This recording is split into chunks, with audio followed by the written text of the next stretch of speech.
Right, we have Ferdinand Duroha, chief correspondent there on ground in Sokoto. Ferdinand, good to have you.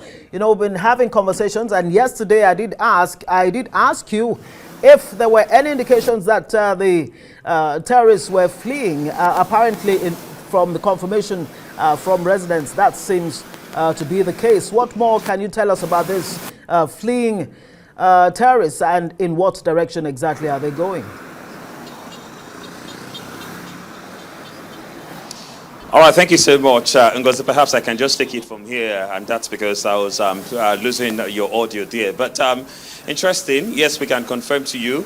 And today we were able to get into Tanasa, and to be very precise, we visited some of the communities that are closest to the hideouts of the bandits. And I'm talking about Masalachi and then also Gudu.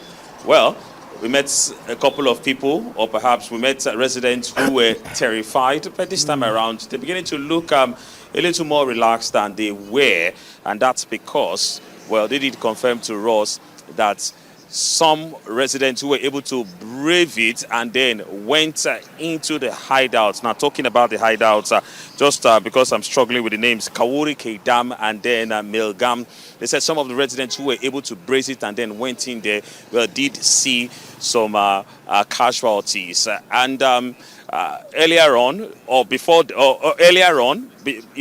were able to brave it in, well, they did see some of the terrorists fleeing on bikes. Well, some said 2, some said 3 on bikes, and the usual movement. And so that's exactly what's coming out from Gudu and from Masalashi, both of them in Tangasa. Well, it's quite an interesting place. I enjoyed my journey to that, to that point.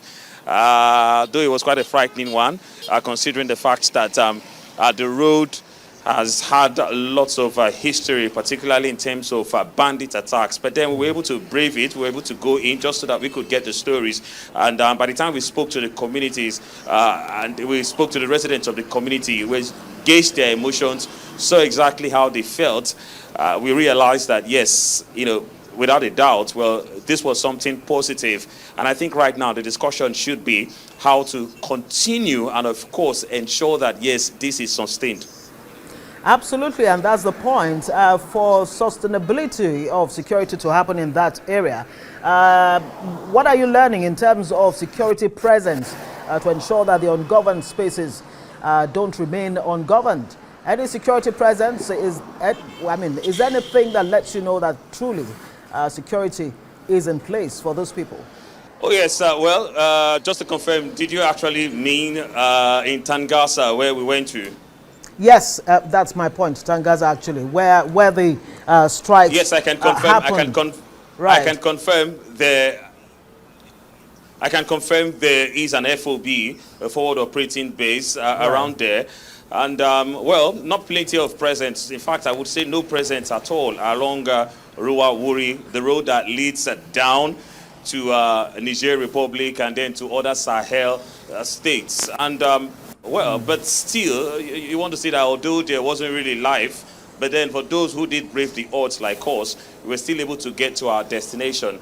And the driver that we went with, well, he told us lots of stories, but let's believe that things are quite different right now, looking at the fact that we hear the terrorists are on the run. And we did also go there with a drone.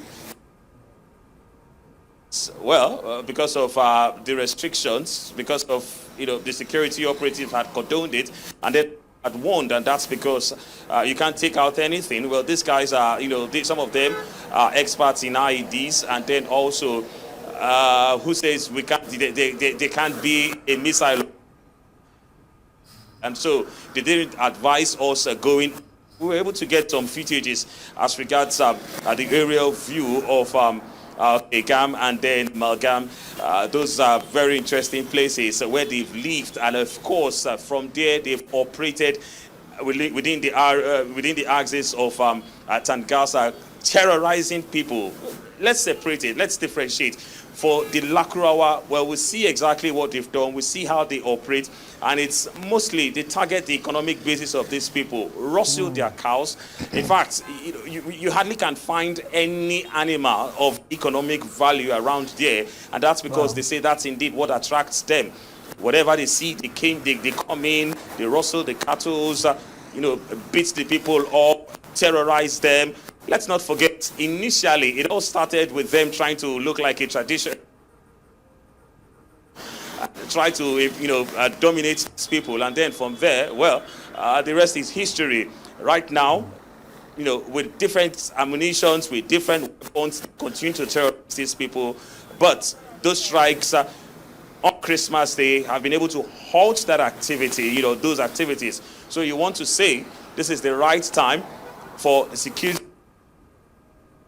Good that we just talked about the forest guards. Perhaps why not send in the forest guards over there? Although lots of people would ask questions if the soldier couldn't do it. But then, structural-wise, if we indeed try very, very hard to walk through our security architecture, we can have some people take the pressure off the military, allow the police to do their job, allow the forest guards to do their job. Well-trained forest guards, well-equipped forest guards, I must also add. Right.